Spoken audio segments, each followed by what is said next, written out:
Ok,សួស្តីបងប្អូនបាទឥឡូវនេះយើងត្រូវដល់ពេលរៀបចំបាទដុសចកឲ្យបាទកង្កែបណាមន់ទាខ្យងរបស់យើងស៊ីហើយព្រោះយើងដាំបានហើយយើងត្រូវដាក់ឲ្យវារៀងរាល់ថ្ងៃបងប្អូនដុសវារាល់ថ្ងៃទៅព្រោះវាដល់អាយុដែលយើងត្រូវដុសហើយចាំពេលវាស្បើយចាំពេលវាអស់ហើយចាំយើងគិតរឿងដាក់ជីយើងបន្ថែមទឹកបហូរទឹកចាវដូរទឹកថ្មីដាក់វាម្ដងទៀតអូខេល្អហើយកាត់បន្ថយការចំណាយក្នុងការដែលយើងចិញ្ចឹមបាទពីព្រោះយើងចិញ្ចឹមធម្មតាយើងចង់បានប្រាក់ចំណូលយើងចង់បានប្រាក់ចំណេញច្រើនមិនចឹងបើយើងចង់បានប្រាក់ចំណូលប្រាក់ចំណេញច្រើនព្រោះត្រាតែយើងមានវិធីក្នុងការដែលយើងកាត់បន្ថយការចំណាយលុយណា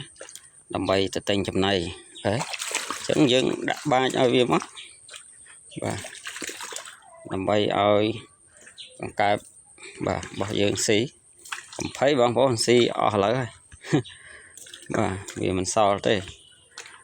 ហ្នឹងហើយបន្ទាប់មកយើងត្រូវទៅដាក់ឲ្យកង់ឲ្យខ្យងរបស់យើង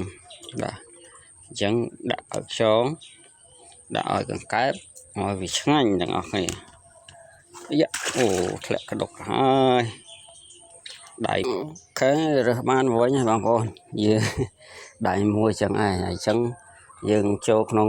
សាច់រឿងរបស់យើងវិញថាបើយើងអ្នកចិញ្ចឹមហើយយើងចង់បានប្រាក់ចំណូលខ្ពស់ត្រួសត្រាតែយើងនឹងចេះកែច្នៃរកកំណត់ដើម្បីយើងកាត់បន្ថយការចំណាយបើមិនដូច្នោះទេយើងត្រូវយកលុយទៅទិញចំណីគេទាំងស្រុងហ្នឹងអញ្ចឹងសួរថាតើយើងអាចចំណេញរកប្រាក់ចំណូលបានច្រើនដោយរបៀបណាណាយើងអាចរកបានច្រើនដោយរបៀបណាអញ្ចឹងដើម្បីយើងអាចរកប្រាក់ចំណូលបានច្រើនព្រោះត្រាតែយើងអីតើយើងដឹងវិធីក្នុងការកាត់បន្ថយអញ្ចឹងក្នុងការកាត់បន្ថយយកលុយទៅទិញចំណីគេហើយយើងដឹងស្រាប់ហើយព្រោះយើងចាំមិនទាន់បានលុយផងស្អាយកលុយទៅចាយរាល់ថ្ងៃហ្នឹងហើយពេលដែលយើងគិតបោកដកកូនចែកសរុបលុយមកវិញទៅដល់ខែលក់ទៅស្រាប់តែគិតគូរទៅបានសល់លុយតិចតួចអញ្ចឹងអារម្មណ៍បងប្អូនមិនសូវជាពេញចិត្តពេញបេះដូងទេតែបើយើងមានចកអាសូឡានេះចកស្លឹកធំនេះណាចកអាសូឡាចកស្លឹកធំនេះធានាថាបងប្អូនហ្នឹងកាត់បន្ថយការចំណាយខ្ពស់បំផុតតែម្ដងហើយវាមានប្រូតេអ៊ីនរហូតដល់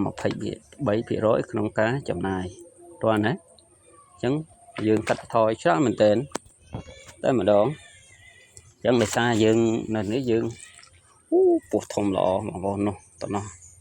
បាទដោយសារយើងមានចិញ្ចឹមសត្វមន់ទាកង្កែបអីចឹងទៅ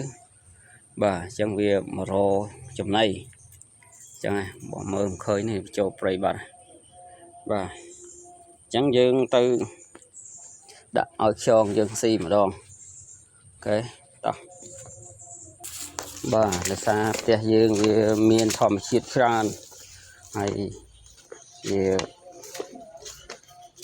ចឹងហើយធ្វើឲ្យមានសត្វក៏រៀងច្រើនដែរបាទបងប្អូនមកផ្ទះខ្ញុំដឹងថាសត្វព្រៃនឹងសត្វព្រៃហ្មងតែនេះកែបពូជបងប្អូននេះបាទតោះបានដាក់ឲ្យវាស៊ីដាក់ឲ្យវាបានតិចតួចហើយបាទដាក់ចកបានខ្លះហើយតែឥឡូវយកមកដាក់ខ្យងមករបស់យើងនេះខ្យងបឺខ្យងត្រេនរបស់យើងនេះសិនណាពងប្រងព្រាតឯងបងប្អូនអើយនេះបាទនេះមេពូជបាទមេបាពូជបាទអញ្ចឹងយើងដាក់វាចូលមកបាទដាក់សពមកពេលដែលវាឃ្លានវាចាប់ដើមឆៃហើយបាទដាក់បាចទៀតអូខេហើយយើងកូនណាកូនខ្យងរបស់យើងអញ្ចឹងយើងបន្តដាក់ឲ្យកូន ឆៃម្ដងតពីមួយបាហើយយើងដាក់ដល់ម៉ោងដាក់ឲ្យកូនម្ដងមើលបាទបងប្អូនមើលមិនសូវឃើញទេដោយសារតែវាតូចចាំដាក់ឲ្យបងប្អូនមើលបាទនេះឃើញទេបងប្អូនតូចអត់ញ៉ៃ